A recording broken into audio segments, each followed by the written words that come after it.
Welcome to the EVready podcast, featuring industry leaders and their perspectives on electrification, hosted by EVready Energy. Hey everybody, welcome to the EVready podcast. I am grateful to have on today Bernie Erickson, Chief Marketing Officer at FSG, and Chris Anastasi, Director of EV Sales. FSG and EVready are partnering related to BMW's EV charging program, helping dealers get ready for EV charging needs across the United States. And we wanted to just have a discussion to introduce everybody to our two companies and how we're working together. I think that the folks over at FSG, just their intelligence as it relates to energy efficiency and their experience in the installation spaces is incredibly strong within the industry. And we want to have a discussion about how we're helping folks take the next steps in order to make sure that they're electrifying their locations in the most optimal way. So guys, thanks so much for joining the podcast today. Thanks for having us. So, you guys have a history with BMW. You've been working with the company for a long time. And that's kind of, what got you to become an approved partner within the BMW EV charging program is kind of, your execution over the past year. So tell us a little bit about your relationship and how it got to where it is today with BMW. Sure. Yeah. So we've been involved in the car dealership market in general for many years, particularly on lighting and electrical, because lighting is critical to car dealers. And back to the metal halide days, and then to maintaining those systems to make the cars look right, and LED days, converting over and doing energy efficiency projects. We've been very involved in the car dealer market in general, and have done many and had relationships with many BMW dealers. We're also big on the manufacturing side, on the OEM side, with multiple manufacturers, having done major retrofits in Ford and GM factories, helping on the Tesla build-outs of their factories, and interfaced as well with BMW down in South Carolina as we work down there. So we've kind of crossed paths in many different ways, if you will, and we're one of the bigger and few companies that can do a full U.S. footprint of offering a really consistent deliverable across the United States, and that's one of the first times that BMW reached out, reached out to us, even doing their own facilities and their distribution centers, and it just kind of segued in. So, kind of made us a good fit. So, Chris Anastasi, you have been in the EV charging industry for several years now, which is it's like dog years in this industry. So, tell us a little bit about your background in the industry, and then talk to us specifically about car dealerships and the breadth of services that FSG is offering at car dealerships that makes you guys so valuable in the marketplace. So for starters, I worked for a manufacturer of EV charging about almost 4 years ago now. And then eventually I had gone to a new company that was doing EV CAS, which is called Charging as a Service. And then, Bernie called me up and he had said, "Hey, we have an opportunity here. I'd like you to interview." And Bernie and I have known each other for well over a decade now. So it was a really good fit on my side to come work for FSG. And it's been a great experience, since. And so as I've talked with Bernie a little bit, we've worked with BMW, as Bernie's mentioned. We have the ability to be an installer and a supplier, which means we can implement a turnkey approach. And of course, what's very important is that we have the ability to stage the material in storage and deliver it in a timely manner. So as Bernie mentioned earlier, we've worked for OEMs. We've done countless installs for Penske. We've done many charging dealerships. We've actually worked again with BMW even before the rollout. So that's what kind of makes us more of a unique partner than the others, that we have that ability, and have every state covered for EV charging, for installation and for sales. Cool. Okay. We found out who the new president's going to be. And it's a really interesting dichotomy. It's somebody who has historically been anti-EV in Trump, partnering very closely with probably the most pro-EV person that has impacted the industry in the world, which is Elon. And so I just want to have a discussion with you guys. Like, what do you think this means for EV charging over the next, let's call it 4 years? I guess that's a good time period to talk about it. And how do you think this ends up impacting how things kind of progress in the US over the next few years? Well, I'll start if you want. You could look at it in multiple different ways.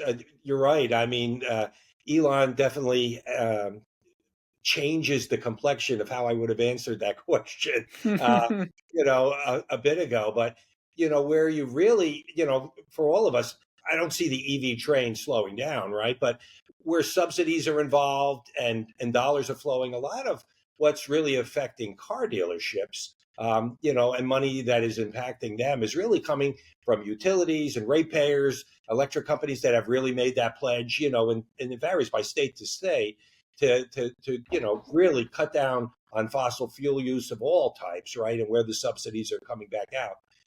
Where you would wonder is, and what I've read and I'm not that I'm an expert on anything, but you would have to wonder about the NEVI and the building out, where the IRA money has been allocated. I've heard, the statements that he's made, saying that he may pull back some of that unallocated, unspent NEVI money, but that's not going to affect car dealers in any way, because where they're hopefully getting subsidies, it's coming from the utilities or coming from different entities within the state. So I'm optimistic. My gut feeling is that it may just be a no change type of thing. Really, the one offsets the other, but just one person's opinion. Chris, what do Yeah, you I mean, think? I've talked to a few of the manufacturers in the past, this past week, and I think I echo that sentiment with Bernie, where I think that they are very positive.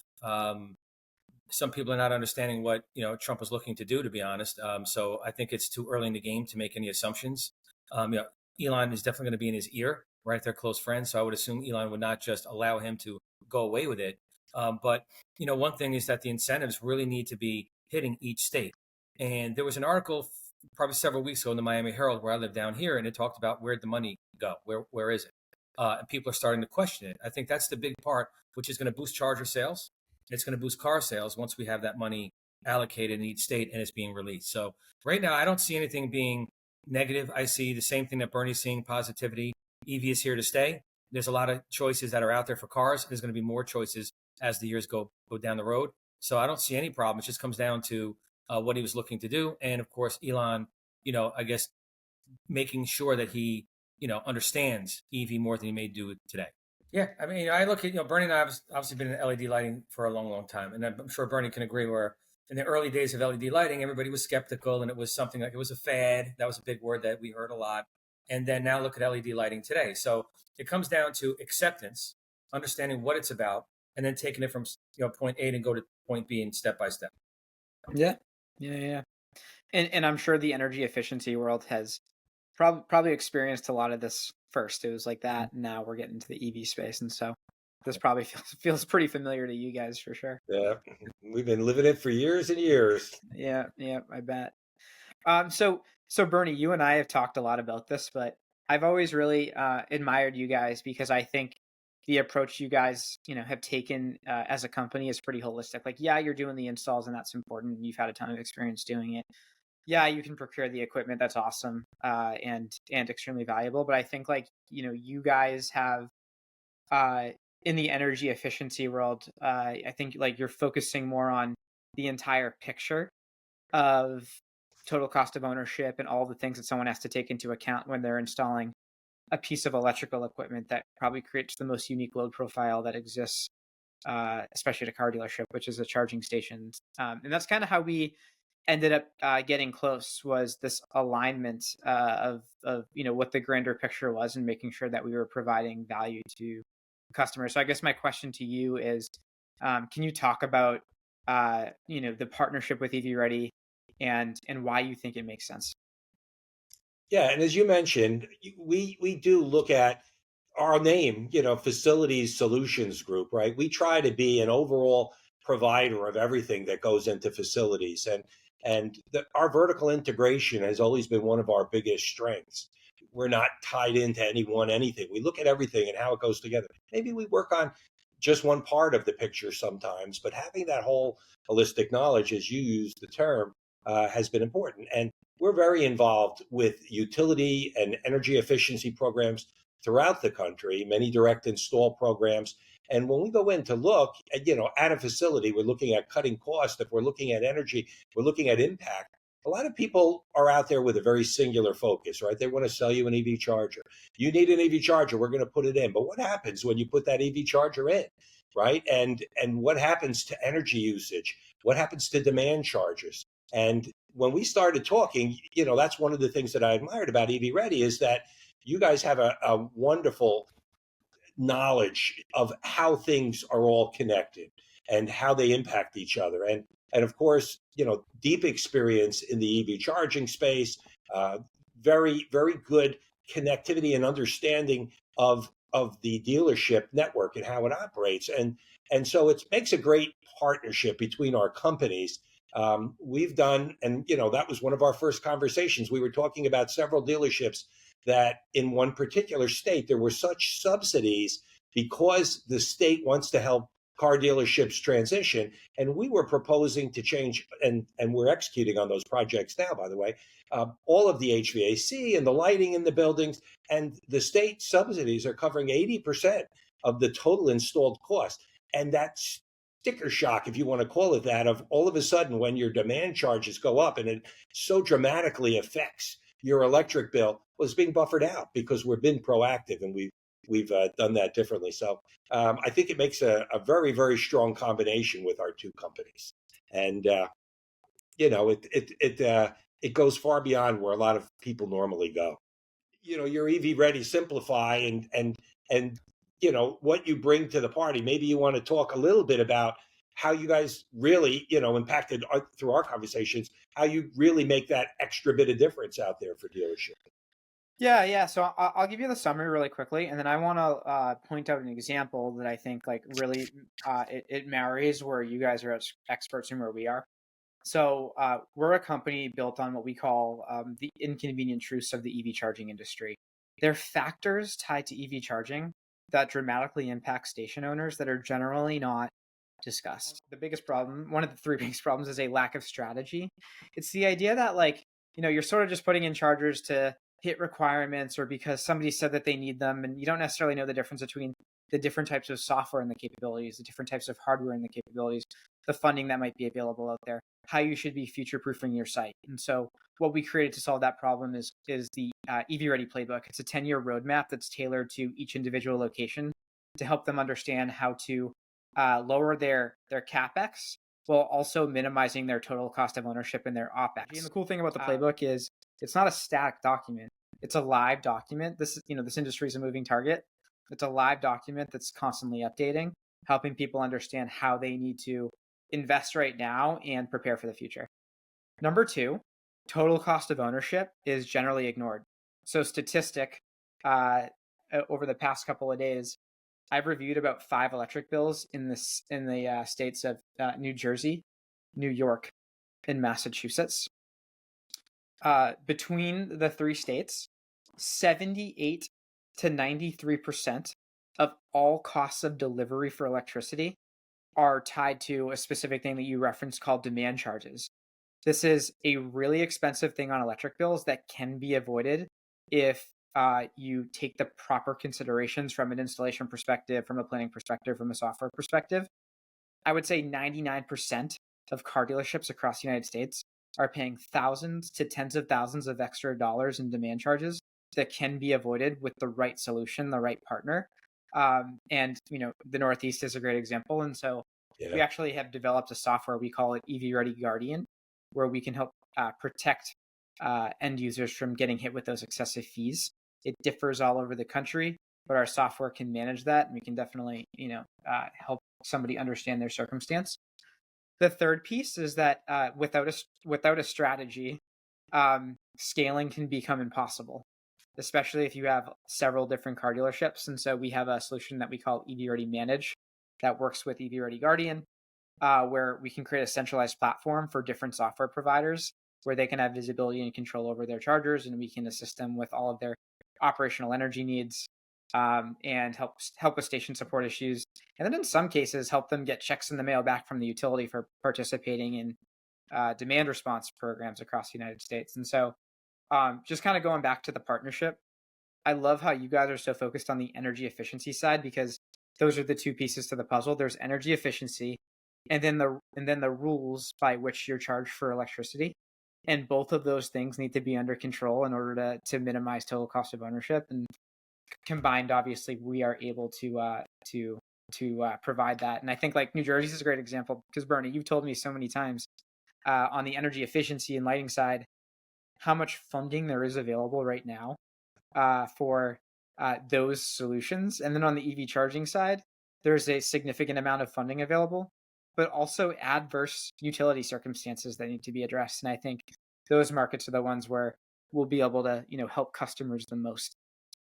Well, it's funny because when we talk, to dealers, all sorts of auto dealers, and we go in, oftentimes people have a regret that they moved too fast and without really understanding everything that's involved. And I think you've experienced the same thing where, people will come back and say, I wasn't prepared for these additional demand charges, or I never even took advantage of some of the subsidies that were out there that were available to me, right? It's just I did a quick knee-jerk reaction, if you will.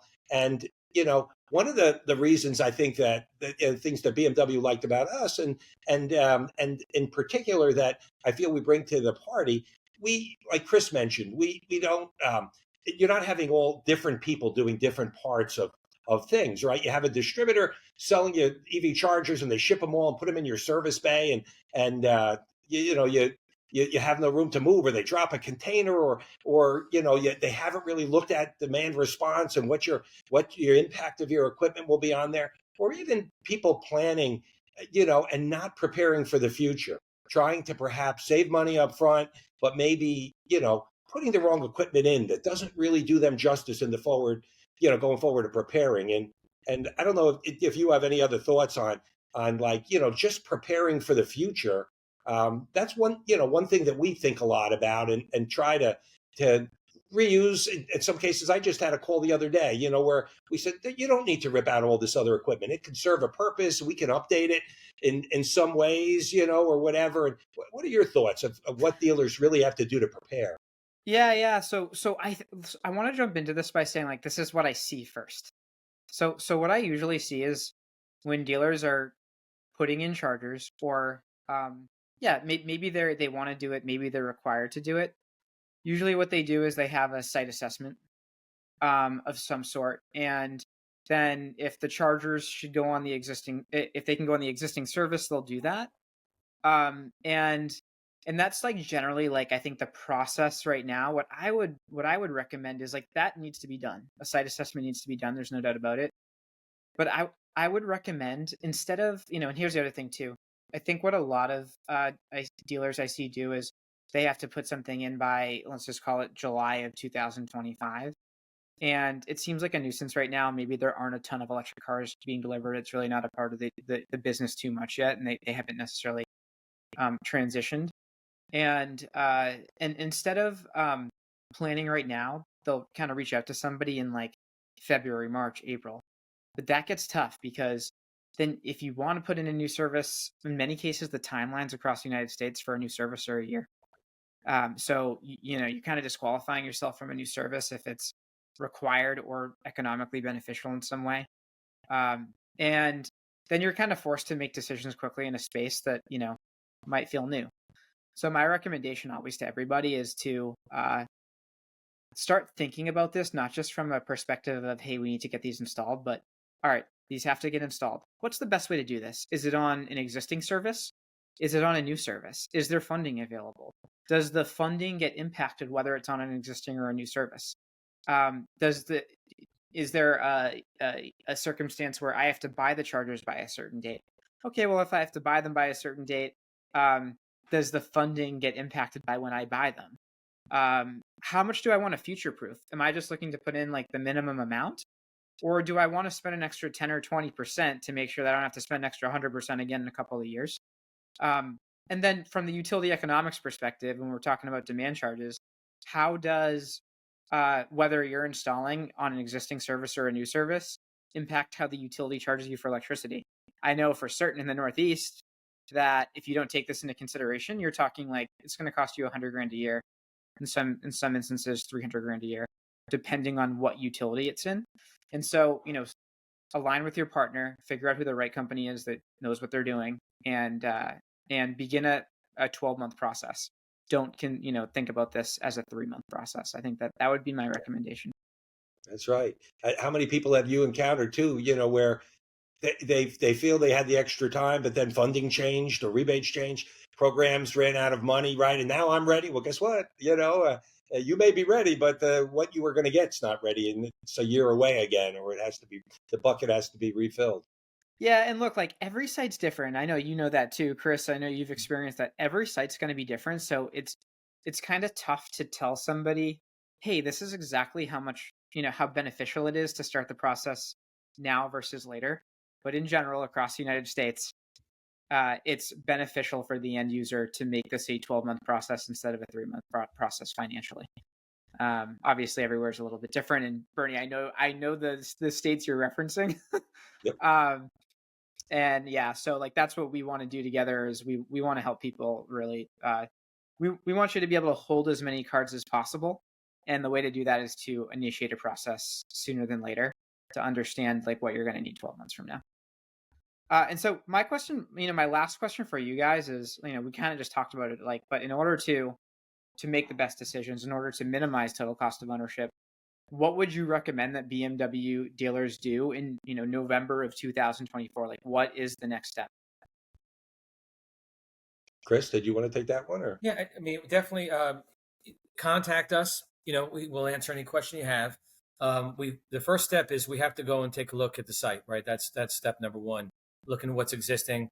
What are we changing out? Do we have to upgrade service? Anything like that. So that's kind of what BMW dealerships need to do up front, is having us come in and take a look. And then from there, we know exactly what needs to be put in, right? If we're going to put some level 3s in there, or if we're going to put a few level 2s in there, it all depends on what type of power they have. So, I know that some of the dealerships that I've talked about over the past few months is, kind of just upgrading what they have, taking out some older units that they had, and then putting in the new system that we have in there. So that's kind of where I see it. I mean, Bernie, you see anything else on your end? Well, I mean, the dealers have received their recommendations from BMW, right? They look at what they have on there. And one thing I love about BMW's approach, they're not overbearing, right? But they do the market research in each market, and they try to help the dealers. I mean, it's not just a one size fit all. And we've seen some of the manufacturers take that, and it kind of has, backfired on them. But they really do look at your market and what they anticipate, because they're as bought into that as you are.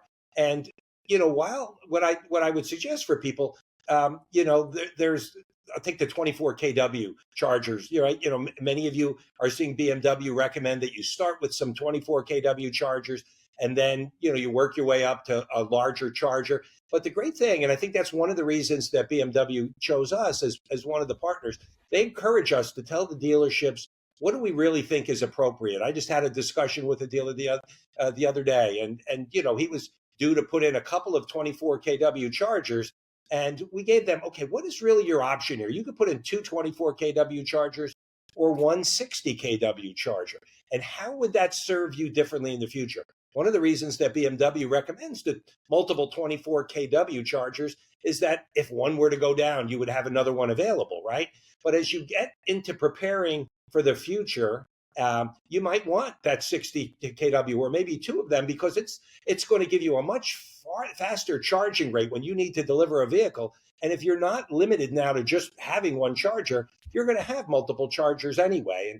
And so, that perspective to give you advice of, well, there's multiple paths, and why would you want to take one path over another? We like to think that we bring that as a team to BMW dealers and really support the philosophy of BMW corporate in doing the best thing for their dealership network. And just for context for dealers, like additionally, yeah, so we were talking to a dealer, they want to install a 24 kilowatt charger. We recommended they install a faster charger. One of the other reasons why there is because generally 24 kilowatt chargers are not eligible for funding. That is usually the case across the United States. But the more, the charger that costs nominally more money was eligible for infrastructure costs being covered. And so the total project cost was actually less to get a better charger. And in many cases across the United States, that's how it's going to be. That's the information that we want to deliver to you together. Yep. It's more than just selling a charger to you. Yep. That's for sure. So at that's the end of the podcast. Within the podcast in the notes. If you're a dealer and you've you heard the podcast and you'd like to connect with us about your site and hear more about what we're talking about, there will be a link to schedule a consultation. So please click on that. We're looking forward to connecting with you and understanding the circumstances around your site, the investments you've made, the ones that you need to make, funding circumstances around it, utility economics, battery storage, whatever it might be that's critical for your site. We're going to make sure we're going to create a solid game plan for you. So Bernie and Chris, thank you so much for taking the time, and we will connect soon. Thank you, Chris. Very good. Thank you. And we have some case studies about BMW dealerships on our site, fsg.com/BMW, and you can learn more and see our welcome message. So, Beautiful. thank you. Thank you. Awesome.